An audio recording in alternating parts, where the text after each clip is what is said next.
Hey everybody, I wanted to create a video that is going to highlight some of the new features we have added to the web page.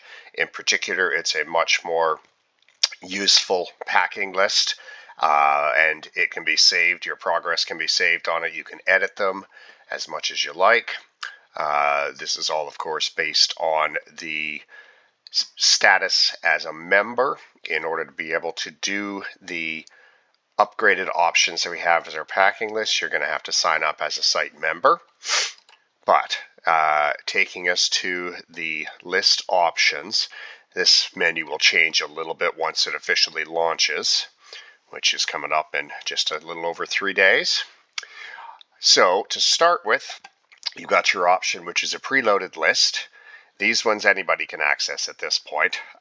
And then we have saved lists, in which you would have to be a member to be able to access those. But let's say we go to the preloaded lists and just ignore this. This is just temporarily in place so I can continue building the page. So in order to use the checklist, we can just pick them off here. We have, let's say, essentials packing list, and you can go through, check them through as you pack, but you won't be able to save this here. So if you are planning on getting it all done at once, then that's fine. You could use this page. If you do want to save your progress, you're going to have to log in and create yourself an account here. There's no charge on it, just basically a manner of giving full access.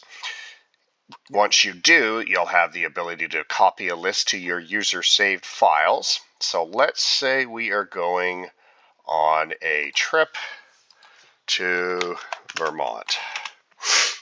And let's copy that list. We can take a look and see what's all on there. That looks good. We copy the list, and that's going to open up this option. I can go right to that section, or I could just stay there, add another list or such if I wanted to. But otherwise, let's go back to our packing list options, and we're going to click on our saved lists. And again, it's going to ask for a password. Oh, it doesn't this time, but nonetheless, the password won't be there. And here's some options. You have your saved list, which you can access here. You can delete any one of these. You can combine. You can copy a saved list, which is kind of handy if you want to just add portions to it. And if you want, you can create a completely new list. So let's do a quick look through and see what we have here. So I have ski trip and Vermont, which are very likely, that's the one I just created. And these ones are identical. So I don't really need this one. So why don't I select that one, and we can just jump down and we'll just delete this list. Yeah, I don't need that one anymore, and that's fine. So now let's say we have a trip coming up to Finland or Copenhagen, somewhere that's going to be cold. Well, I can use the Vermont list. That's handy to do because it's already got a lot of the stuff I need. I'm not going to be taking this, so what I want to do is let me make a copy of this so I don't have to alter the original list that I saved for cold weather, just in case we happen to do another trip to a cold place in the United States or Canada. So what I would like to do is copy one of these lists. So let me go copy Vermont, and let's say we're going to do Finland on this, or Finland. That doesn't work very well. Finland, duplicate list. Okay, and now we have a duplicate as well as Vermont. Now, why did I do that? Well, what I want to do now is I'm going to actually combine, because this is overseas travel, and I know that I have an overseas section here, which tells me specific things that I'm going to need for an overseas trip.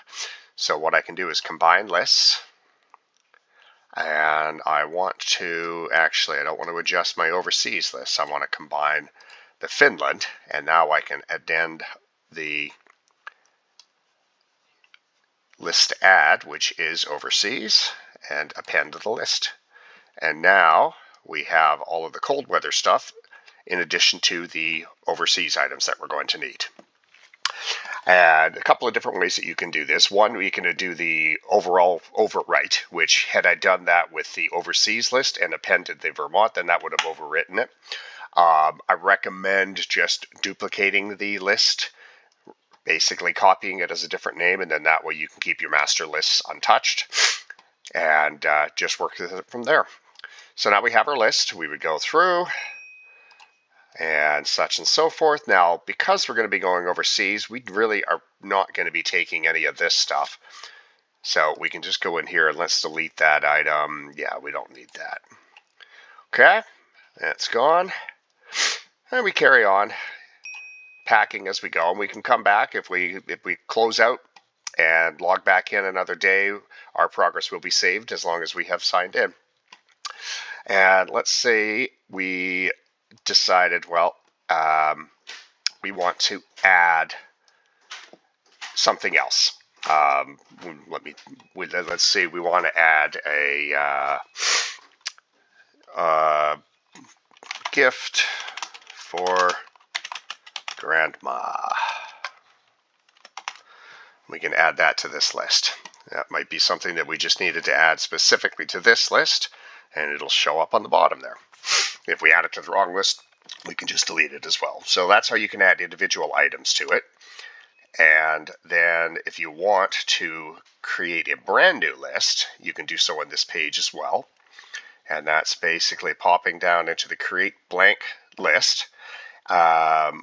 One of the benefits to this would be, let's say you just got a new puppy and you want to have a list that identifies all of the items that you're going to need for the dog if you do happen to take trips with the dog. So we can go create new list, and we're just going to call it puppy items. We'll create that list. Of course, now we have a puppy items empty, but we can add our things in here.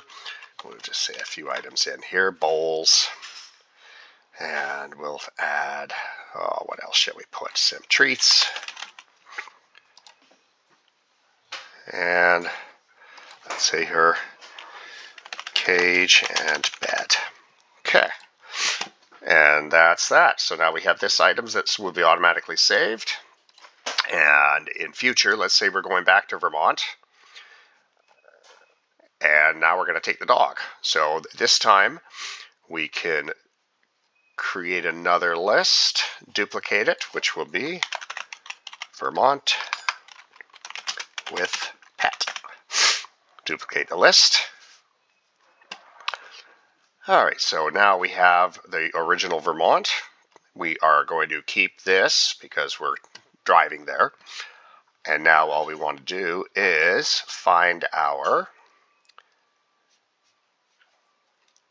add-on, and let's put puppy items to our list. Append. And there we go. Vermont with pet list now is updated with all the things we need for the pet as well. So these are the new features. Experiment with them, and hopefully you'll enjoy them. Don't hesitate to add comments and such, and any suggestions for improvements. I would appreciate it. I'm going to be setting up a forum list in the member area so that things like these can be discussed and suggestions can be made. And I'm also going to be expanding on the preloaded lists to have some that are a bit more generic that you can use to append and edit and build on your own.